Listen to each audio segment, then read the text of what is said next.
I do feel that, my childhood was a little lonely not going to school.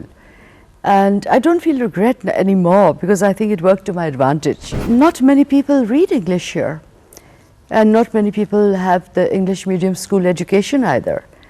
So, in fact, our literacy rate is very low for women particularly. I think it was the loneliness of childhood, the habit of fantasizing, of being entertained purely through books for years and years, because I did enormous amounts of reading. I wanted to write about the partition. I had no clear idea, nothing, but as I was writing, some instinct, my subconscious just steered me throughout. Then my brother I found later on when he knew I was writing, after I had published my first book. He was a good critic. He always had encouraging words. Every time I think of Bapsi, I think of Tinker Bell of Peter Pan. I wonder why. Her tinkling laugh is so melodious, so sweet, and she's such a soft-spoken person. When I went to see her last year in Houston, I came back with the same feelings. Bapsi Sidhwa, our first English novelist, our best English novelist, my Tinker Bell. Well, as a child I did have polio, and because of that the doctor told my parents that, she shouldn't be under pressure, she shouldn't study. So I went to school now and then I had operations, so I couldn't go to school much, and then I started to take private tuition. So more or less you studied at home, as it were. At home, yeah. Do you remember anything about those days? Oh, very vividly, yes. Were they painful? Were they happy? Were they sad? Did you feel a regret that you couldn't go out? You were different? I do feel that, my childhood was a little lonely not going to school. And I don't feel regret anymore because I think it worked to my advantage. Because the loneliness made me read a lot, and that's probably what made me into a writer. But it was a happy time. It wasn't a bad time. And then when did Bapsi Sidhwa discover that she was going to be a writer? Or that This was after I got married and had 2 children. And I went to the Karakoram highway, and there I heard the story of a little girl from the Punjab who was up there in the Kohistani mountains, and she had run away. She had been married into the Kohistani tribal clan, where there's no jurisdiction even of Pakistan. They live by a very severe code of honor because they are themselves extremely poor and totally locked in by the mountains. And then this story was told to me by the people who were building the road, the Pakistani army. And a month after her marriage, she had run away. And this is an intolerable insult to those people and their code of honor, so she was hunted and killed. And this was a very beautiful part of Pakistan. And when I came back from there, I just wanted to tell the story of this girl, describe the hill tribesmen, describe the gorgeous Indus and the gorgeous Karakoram mountains, and I thought I'd write a short story. And without my knowing, it became a long story. Because, a girl was there, but where did she come from? She must have had a family. How did she meet the tribals? So by the time I sort of moved along to the point where what I was going to talk about happened, the novel developed. And this was The Bride? And this was The Bride. How does one develop to be a writer? It's an innate gift, first of all. That is the most important thing. The imagination plays a very vivid role, but it is your own imagination, not the imagination of other people's books. That also plays a role. But what I did learn from them without knowing, perhaps, is the structure, how a novel is structured, how dialogue becomes entertaining. What entertained me, I was able to write. Not consciously, it just flowed naturally. But I had absorbed all that from my subconscious. So that when I wrote, it came very easy and very naturally to me. You were, and still are actually, one of the very few people who write in English, Pakistani female writers. Yeah. At one time you were the only one. Why is that, do you think? Well, not many people read English here. And not many people have the English medium school education either. So, in fact, our literacy rate is very low for women particularly. So, you know, this depends on how many people have been able to read, how many people have been, you know, exposed to writing, to reading, and out of a million people, one person might be really inclined to write and have the gift of writing.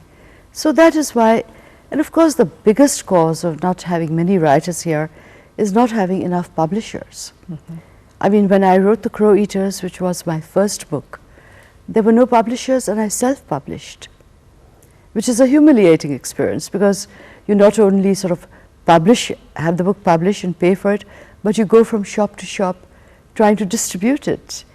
So it was quite enchanting when the book was finally published in Britain by Jonathan Cape, because they took care of the proofreading, of the cover, of the distribution. Did you at that time ever think that, oh dear, what have I got myself into, I shouldn't write?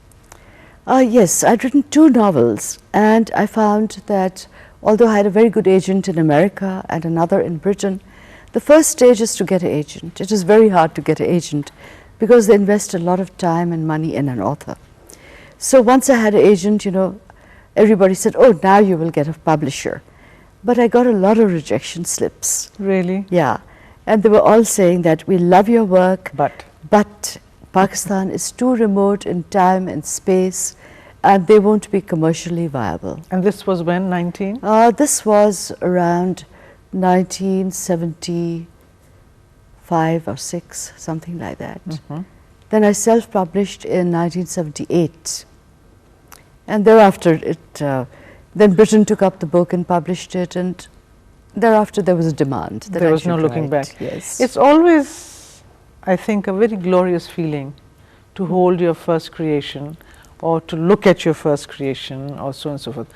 Do you remember the feeling when you actually picked up your book? Yes, at every stage there were some remarkable incidences, and one of course was to do with your father, Faiz Ahmed Faiz, because Javed Iqbal had, you know, loved The Crow Eaters, and he insisted I self-publish, and he had torn off the back and the front covers, and he had passed it around to a lot of writers, including Faiz Ahmed Faiz, and he happened to be traveling on the plane with my brother, and Faiz took out the book and said, "Ye koi Parsi aurat ne kitab likhi hai. Would you know who this is?" And my brother said, "I think my sister writes, Bapsi writes." So he leafed through it and he said, "I think it is my sister." And they came straight home. And Faiz Saab sort of put the book down on the table and he said, "Have you written it?" And then he had some very nice things to say about it, very encouraging. And that was a moment of great you know, he gave me self-confidence, of a feeling of wonderment. And now, how many books do we have behind you? I have 4 novels. Starting with The Bride. The Bride was the first book I wrote. Then The Crow Eaters, then Ice Candy Man, which is known as Cracking India in America, and then An American Brat.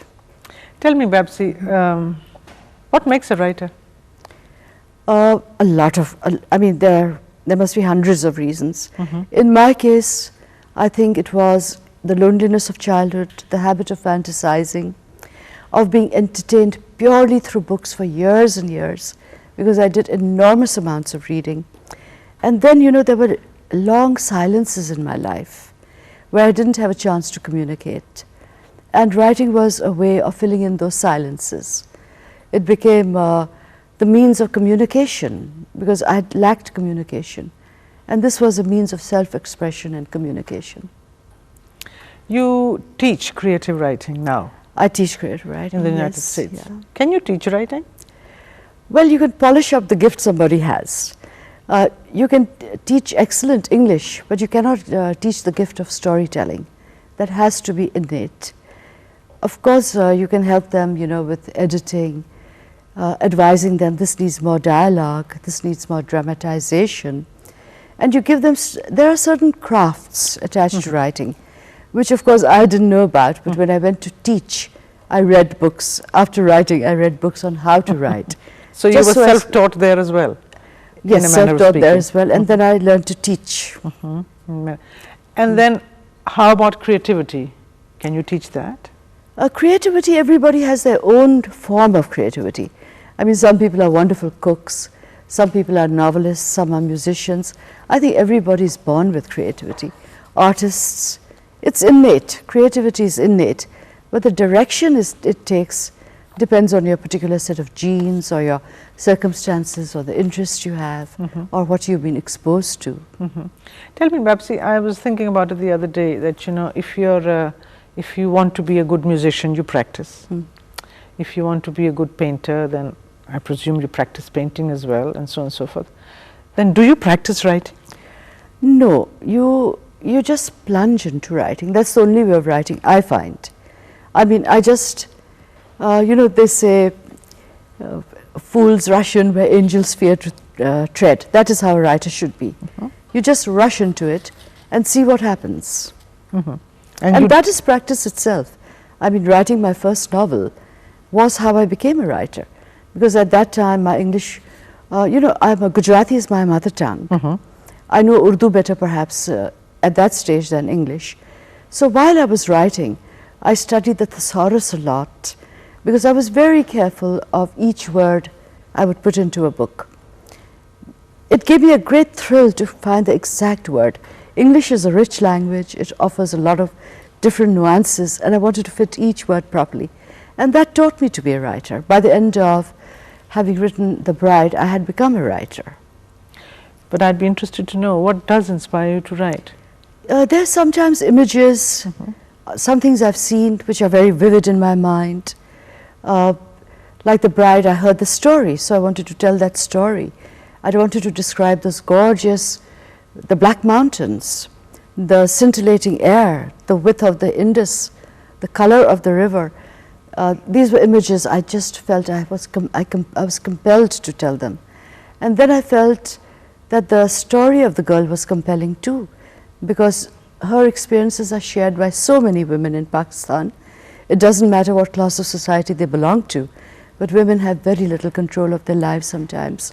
And I wanted to tell this, So it is also a need to make statements, say what you feel very strongly about, and also to be entertaining, to tell stories.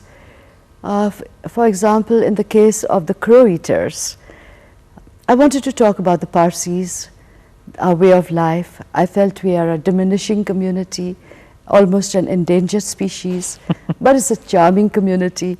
And I wanted to convey the humor and the charm of that community. And that was the reason for writing The Crow Eaters.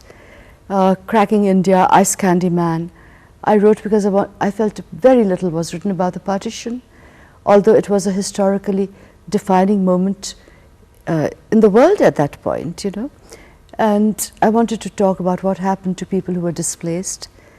I was a child myself then, and the roar of the mobs was a constant of my childhood memory. Then I had seen certain scenes. I'd seen the fires. I had experienced a scene where a bunch of gundas had ridden into a house in Reras to loot it. And my mother had stood there with her hands on my brother Minu's head and my head. And the cook had come out of the kitchen and they said, "Ye Hinduon ka ghar hai?" And he said, "Nahi, ye Parsiyon ka ghar hai." And they went away. But that was a vivid memory in my mind. So when I was writing all these images, all these memories, all the stories I'd heard about women who had been kidnapped, कि इसकी बहन के साथ ये हुआ, this happened to so-and-so's mother, brother, father. When I was writing, I wanted to write about the partition. I had no clear idea, nothing. But as I was writing, some instinct, my subconscious, just steered me throughout, so that I got the whole essence of what I wanted to say. How does Bapsi write? Oh, very spasmodically, no discipline. I write for 18 hours a day sometimes. Oh, goodness. And then that's, just 10 days a month at most. And then I give up for months maybe, because I travel. Everything in my life at one stage took priority over my writing. Oh. Everything is more important. You're a mother, you're a wife, you're a hostess, you're a brother, sister, whatever you are, seems to take more importance. In my life, at least, it was more important at that point, because writing was not considered very worthy. So I would write whenever I had time, and that could mean a gap of 6 months at a time. But the book was always in me. Oh, okay. So that I could, whenever I got to it, it was there. And you know, you need a period of gestation between heavy writing. You go fallow, and you need a certain time to fill in. Your subconscious fills it in, so that when you put pen to paper again, there it comes. Mm-hmm. I've heard other people say that when other people are creating, they are very difficult to live with. They become perhaps a little moody, they become a little irritable, restless. Some even become nasty, I believe. How does Bapsi behave? It is the opposite with me. When I'm writing, I'm very calm, and I become a little spaced out, so that I'm not very alert. Everybody has to take control of my life, and people like that. And when I'm not writing, that's when I get irritable, that's when I lose my temper more often, that's when I'm not happy. So I'm happy writing. You're happy writing. Yeah. If something is really very vivid and I feel the sentence has come out nicely, I just write it down anywhere on a scrap of paper, and even on the backs of cigarette cases. I used to write on everything, you know. And then I just collect them together. I don't make it fair, but I keep them. And they come in handy. These little notes come in handy. Sometimes I write it down in books, you know, in notebooks, sentences to be used later. Each novel of mine, I find, roughly takes 4 years. And that's, you know, because I give it huge gaps. Crow Eaters, I wrote within, I think, more or less one summer, because it just rolled out. It wrote by itself. It was just such a strong, it was my milieu. It was an internal book. It's the Parsi community, the Punjabi community. It was you. It was a part of you. And it was a funny book, and you know, I was very amused by it too. So it just rolled out. Then, of course, I spent a lot of time revising, writing in bits and pieces. So it took about 2 years. But The Bride had taken 4 years. The Crow Eaters took 4 years. And American Brat took about 3 to 4 years also. That's a fair amount of time. Yeah. Who is your best critic, Bapsi? In a way, my husband, because you know, I used to use him as a sounding board to begin with, because I had no community of writers to give me any feedback. So if he'd feel bored or yawn, then I knew it wasn't going very well. And he was a responsive person. So I think he's a good critic. Then my brother, I found later on, when he knew I was writing, after I had published my first book, he was a good critic. He always had encouraging words. Basically, one does need encouragement. You know, then you get the confidence to write. Because if you have too much criticism, as it is, one lacks confidence, and criticism breaks you. So positive feedback helps a lot. Writing, I think, perhaps, if I'm not mistaken, does require a very supportive environment. It requires, as you yourself said, maybe solitude, a bit of peace, a bit of harmony, so that you can get your thoughts together. As women, we have many roles to play. Yes. How did you ever manage then to tell your environment that you now wanted to write, to leave you alone or whatever? You know, being a Pakistani housewife is most conducive to writing, because in a way, I mean, in the milieu I was in, there's a lot of time on your hands. There was a sense of boredom. You know, after all, when you're with the children all the time, you're not in very stimulating company. And also, we were also very addicted to coffee parties, tea parties, lunches and dinners, which can be a little numbing at times too. Because, you needed something a little intellectually stimulating. And that boredom, in a way, helped to do that. And of course, out here one has the convenience of servants. So one has that time. And although my bedroom where I wrote was like a railway station, servants and children going in and out, it did not particularly disturb me. But I had a lot of time to dream. A writer needs a lot of time to dream.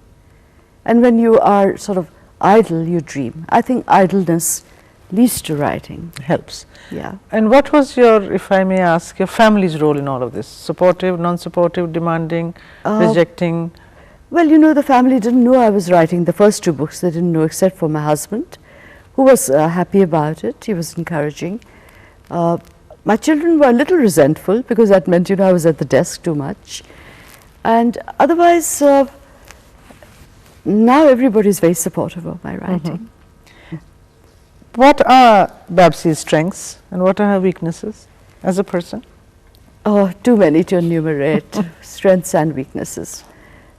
What are you I have happy no with? discipline, I have no self-control in so many matters. I am too happy-go-lucky in many ways. I allow people to look after me, which is not really fair. And strengths would be what? An optimistic outlook, ability to write a bit, an affectionate person who's very fond of her friends and her families, a certain sense of loyalty. I don't know if this is true of me or not, but I'd like to believe it is. But you'd like to believe that. Tell me, you obviously made a conscious decision to move out of Pakistan. What draws you back? It wasn't a conscious decision on my part. My husband at one stage wanted to move, and I went. But you know, women are more rooted wherever they are. And it was a difficult move for me to move because, you know, I'd not been exposed to anything abroad. I'd had my total education in Pakistan. And it was difficult for me to move. But once I moved, I did enjoy the life there.